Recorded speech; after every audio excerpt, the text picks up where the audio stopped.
প্রিয় ছাত্রছাত্রী এবং সম্মানীয় শিক্ষক শিক্ষিকা, in the light off history ইতিহাসের আলো ইউটিউব চ্যানেলে সবাইকে শুভেচ্ছা জানিয়ে শুরু করছি 2027 সালের যারা মাধ্যমিক পরীক্ষা দিতে যাচ্ছ তাদের জন্য বিশেষ অভিমুখকরণ কর্মসূচির বিষয় হচ্ছে ইতিহাস। তোমরা যারা সরকারের যে ইউটিউব চ্যানেলগুলো রয়েছে, বিশেষভাবে উচ্চ মাধ্যমিকের ক্ষেত্রে, সেক্ষেত্রে দেখেছো যে কিছু কিছু বিষয়ে অত্যন্ত সুন্দরভাবে পরীক্ষার্থীদের জন্য গাইডেন্স এবং টেকনিক্যাল টিপস বলে ইতিহাস বিষয়ে প্রচুর ভিডিও আপলোড করে দেওয়া হয়েছিল চতুর্থ সেমিস্টারের ছাত্রছাত্রীদের জন্য, এবং সেখানে ছাত্রছাত্রীরা কিভাবে উত্তর লিখবে তা ধারণা পেয়েছ। 2027 সালে যারা মাধ্যমিক পরীক্ষা দিচ্ছ বা দিতে যাচ্ছ, এখন প্রথম সামেটিভ পরীক্ষা দিয়েছ, তোমরা 3টি অধ্যায় ইতিহাসে কভার করে ফেলেছ এবং তার মধ্যে অনেক গুরুত্বপূর্ণ প্রশ্ন বেরিয়ে এসছে। তোমাদের প্রথম সামেটিভ ইভ্যালুয়েশনে প্রায় বেশিরভাগ স্কুলেই সাঁওতাল বিদ্রোহের উপরে প্রশ্ন এসেছিল যে সাঁওতাল বিদ্রোহের কারণ আলোচনা করো, সাঁওতাল বিদ্রোহের ফলাফল ব্যাখ্যা করো। 8 নম্বরে প্রশ্ন এসেছিল, সেক্ষেত্রে কারণের জন্য 5 এবং ফলাফলের জন্য 3 নম্বর ছিল। আমি আমার প্রিয় ছাত্রছাত্রীদেরকে বলবো, যদি তোমরা এই প্রশ্নটিকে এই 2027 সালের মাধ্যমিকের জন্য বেছে নাও, তাহলে সাঁওতাল বিদ্রোহ নিয়ে একটু বিস্তারিতভাবে পড়ো। তাহলে এখান থেকে এমসিকিউ, ভিএসএকিউ, এসএকিউ, 4 নম্বর, 8 নম্বর যে ধরনের প্রশ্ন আসুক না কেন, তোমরা তার উত্তর লিখতে পারবে। আমি একটা পূর্ণাঙ্গ প্রশ্ন নিয়ে বলছি, তার সেগমেন্ট হিসেবে বলছি যে সাঁওতাল বিদ্রোহ কোথায় হয়েছিল, সাঁওতাল বিদ্রোহের নেতৃত্বে কারা ছিলেন, সাঁওতাল বিদ্রোহের বৈশিষ্ট্য কী ছিল, সাঁওতাল বিদ্রোহের কারণ কী ছিল এবং সাঁওতাল বিদ্রোহ কি ফলাফল ইতিহাসে রেখে গিয়েছিল। তাহলে প্রথমেই শুরু করা যাক যে সাঁওতাল বিদ্রোহ মূলত ভারতবর্ষের আদিম জনজাতি সাঁওতালরা ইংরেজদের শোষণ, অত্যাচার, দিকু মহাজনদের শোষণ, খ্রিস্টান মিশনারিদের ধর্মান্তরকরণ, রেলপথ বিস্তার, অরণ্যভূমি ধ্বংস হওয়া, দামিনী কোহর উপরে অধিকার চলে যাওয়া সাঁওতালদের, এই সমস্ত ঘটনাকে প্রেক্ষাপটে রেখেই সাঁওতাল পরগনা ছোটনাগপুর মালভূমিতে আমরা দেখতে পাই সাঁওতাল বিদ্রোহ হয়েছে। এই সাঁওতাল বিদ্রোহের নেতা কারা ছিলেন? সিধু, কানু, চাঁদ, ভৈরব। এগুলো যে নামগুলো বললাম, সিধু, কানু, চাঁদ, ভৈরব, ইনারা ছিলেন সাঁওতাল বিদ্রোহের অত্যন্ত গুরুত্বপূর্ণ নেতৃত্ব। শুরু হয়েছিল ভাগনাডিহির মাঠের জমায়েত থেকে এবং সেখান থেকে সাঁওতাল রাজত্ব একটি আদিম জনগোষ্ঠীর স্বাতন্ত্র্যের দাবি, কোনো ধরনের কোনো বুদ্ধিজীবীদের সমর্থন ছাড়া পুরোপুরি নিজেদের ঘরানাতে এক সশস্ত্র সংগ্রাম ইংরেজ শাসনের ভিতমূলে নাড়া দিয়েছিল। তাহলে আলোচনায় এবারে আসা যাক যে এই সাঁওতাল বিদ্রোহের বৈশিষ্ট্য কী ছিল। তোমরা এটা মনে রাখবে যে মাধ্যমিকে তোমরা শুধু পয়েন্ট লিখে দাও, পয়েন্টের সঙ্গে কিন্তু ব্যাখ্যা করাটা দরকার। কারণ সারা পশ্চিমবঙ্গে ইতিহাস প্রশ্নের খাতা দেখার জন্য শিক্ষক শিক্ষিকাদের কাছে যে নির্দেশাবলী দেওয়া হয়, সেখানে দেখা যায় অনেক পয়েন্ট দেওয়া হয়, এবং যে পয়েন্টগুলো তোমাদের উত্তরের সঙ্গে থাকলে পরীক্ষক তোমাদের মূল্যায়নের নম্বরটি দিতে দ্বিধা করেন না, এবং তার সঙ্গে যদি ব্যাখ্যা থাকে। শুধু পয়েন্ট লিখলে ব্যাখ্যা রইল না, তাহলে কিন্তু নম্বর পাবে না। আসা যাক সাঁওতাল বিদ্রোহের বৈশিষ্ট্য। প্রথম কথা হচ্ছে, এটি একটি দেশজ এবং জাতির স্বাতন্ত্র অস্তিত্ব রক্ষার সংগ্রাম। কেন বললাম যে সাঁওতালরা আমাদের আদিম জনজাতির অংশ, এবং এরাই প্রথম নিজেরা কিভাবে সংগঠিত হতে হয়, সংঘবদ্ধ হতে হয়, সুগঠিত ইংরেজ বাহিনীর বিরুদ্ধে লড়াই করতে হয়।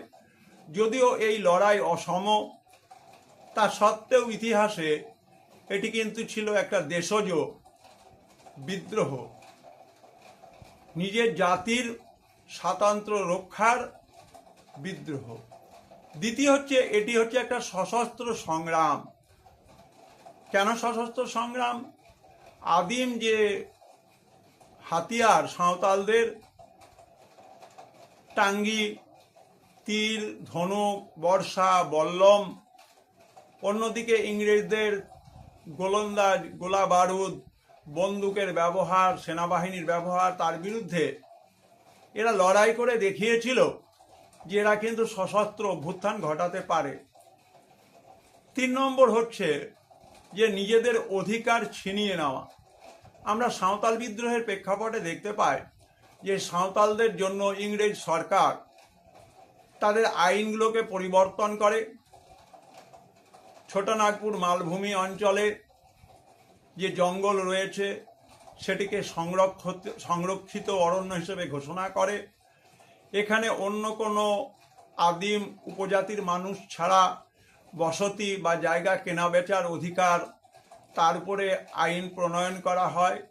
সাঁওতালদের সংস্কৃতি পরম্পরাকে রক্ষা করার জন্য আইন তৈরি হয়, এবং সর্বোপরি সাঁওতাল পরগনা বলে যে একটা আলাদা ভূখণ্ডের সৃষ্টি, এটা কিন্তু সাঁওতাল বিদ্রোহের, সাঁওতালদের অধিকার রক্ষার সংগ্রামের এক স্বাতন্ত্র্যমণ্ডিত বৈশিষ্ট্য। আলোচনা করা যাক এর কারণ কি ছিল। কারণ হচ্ছে, আমরা প্রথমেই বলবো যে অরণ্যের অধিকার ছিনিয়ে নেওয়া। সাঁওতালরা দামিনী কোহতে বংশ পরম্পরা ধরে বাস করত, এবং সেখানে ইংরেজরা জঙ্গলের উপরে অধিকার কায়েম করেছিল, অরণ্য আইনকে বলবৎ করেছিল। বনজ সম্পদ, গাছ কেটে সে গাছের কাঠ থেকে রেলের স্লিপার, বিভিন্ন ধরনের বগির জন্য কাঠ, সেগুলো নিয়ে যেত, এবং তার জন্য ইংরেজরা আইন করে সাঁওতালদের উপরে দমনপীড়ন শুরু করেছিল।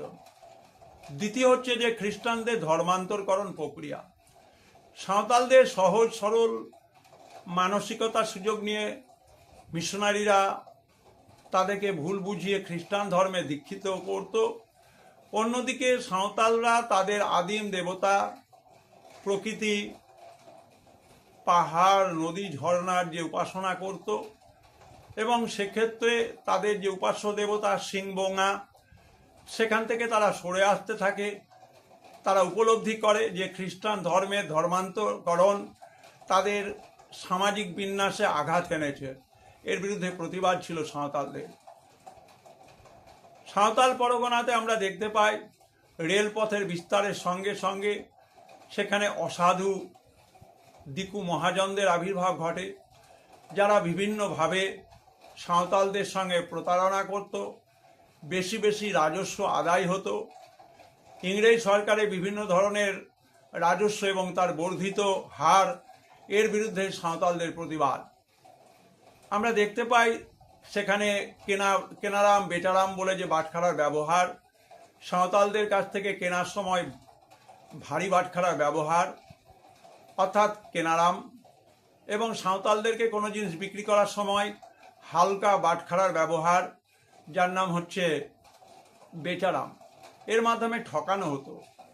যার জন্য সাঁওতালরা দেখতে পেত তাদের যে ধান জমির ধান গোলাতে রয়ে গেছে, সেগুলো দিকু মহাজনেরা কিভাবে তাদেরকে বোকা বানিয়ে নিয়ে যাচ্ছে। সাঁওতালরা বলতো, একবার 20 বল বাবু, একবার 20 বল। অর্থাৎ 20 এই শব্দটি উচ্চারণ করা যেত না দিকুদের মুখ থেকে, কিন্তু সাঁওতালদের গোলা ভর্তি ধান খালি হয়ে যেত। যার জন্য সাঁওতাল বিদ্রোহের সঙ্গে সংশ্লিষ্ট ছিল একটি স্লোগান, সাহেব কাটং কাটং, রাড়ি কাটং কাটং, বাবা কাটং কাটং। আমি কিন্তু সাঁওতালি ভাষায় বললাম। অর্থাৎ সাঁওতালদের শত্রু ছিল সাহেব, সাঁওতালদের শত্রু ছিল খ্রিস্টান মিশনারি, সাঁওতালদের শত্রু ছিল ওই সমস্ত দিকু মহাজনেরা। এবারে আলোচনা করা যাক সাঁওতাল বিদ্রোহের ফলাফল কি ছিল। ফলাফল বলতে গেলে আমাদের বলতে হবে যে আলাদা একটি ভৌগোলিক অঞ্চলের সৃষ্টি, যার নাম সাঁওতাল পরগনা, আলাদা আইনের সৃষ্টি, সংরক্ষিত অরণ্যের ধারণা এবং সেখানে আদিম জনজাতির মানুষ সাঁওতালদের বসবাসের সুযোগ, এগুলোকে স্বীকৃতি দেওয়া এবং আগামী দিনে এই সংরক্ষিত বনে যাতে করে সুসভ্য মানুষ এরা কোনোভাবে জায়গা জমি কিনতে না পারে, তার জন্য আইনানুগ ব্যবস্থা এবং অরণ্য আইনের ৫ম ধারাতে সেখানে কোনো জমি কেনা আইনত দণ্ডনীয় অপরাধ বলে ঘোষিত হয়। সুতরাং সাঁওতালদের যে স্বাধীন স্বতন্ত্র জনজাতির অধিকারের দাবি, সেটি কিন্তু স্বীকৃতি লাভ করেছিল। In the light off history, ইতিহাসের আলো ইউটিউব চ্যানেলে প্রিয় ছাত্রছাত্রী এবং শিক্ষক শিক্ষিকাদের জন্য 2027 সালের মাধ্যমিকের প্রতিরোধ, বিদ্রোহ, সংগ্রাম, বৈশিষ্ট্য এবং পর্যালোচনা এই অধ্যায় থেকে সাঁওতাল বিদ্রোহের উপরে বিস্তৃত আলোচনা করা হলো সাঁওতাল বিদ্রোহের অঞ্চল, সাঁওতাল বিদ্রোহের নেতৃত্ব, সাঁওতাল বিদ্রোহের বৈশিষ্ট্য, সাঁওতাল বিদ্রোহের কারণ, পয়েন্ট এবং তার বিস্তারিত আলোচনা এবং ফলাফল। আমার প্রিয় ছাত্রছাত্রীরা যারা 27 সালে মাধ্যমিক পরীক্ষা দিচ্ছ, তারা এই ভিডিওগুলোকে বিশেষভাবে শুনবে, নিজেদের পাঠ্যপুস্তকের সঙ্গে মিলিয়ে নেবে। অনেক কিছু নতুন কিন্তু এখানে আমি তথ্য দেওয়ার চেষ্টা করেছি, যেগুলো তোমাদের কাজে লাগলে মাধ্যমিক পরীক্ষায় যে আমাদের নমুনা উত্তরপত্র দেওয়া হয় তার সঙ্গে তোমরা অনেক কিছুই দেখতে পাবে যে মিল আছে।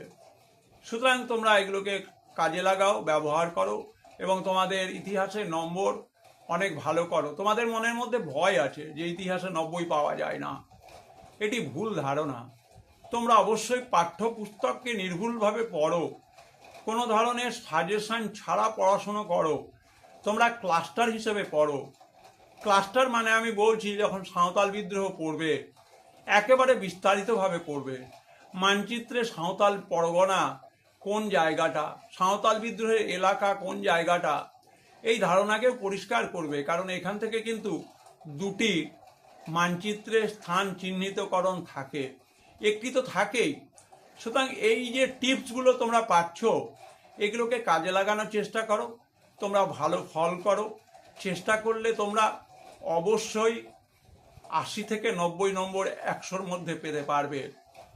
যারা সত্যিকারের ভালো মেধা ছাত্রছাত্রী, যারা এই চ্যানেলটিকে বিশেষভাবে অনুসরণ করে, তারা এর দ্বারা উপকৃত হয়েছে 26 সালে, 25 সালে। তাদের কাছে পাওয়া অভিজ্ঞতা থেকে তোমাদের জন্য নতুন নতুন করে আলোচনা উপস্থাপনা রাখা হয়। তোমরা এগুলোকে কাজে লাগাও। তোমরা সবাই ভালো থেকো, সবাই সুস্থ থেকো।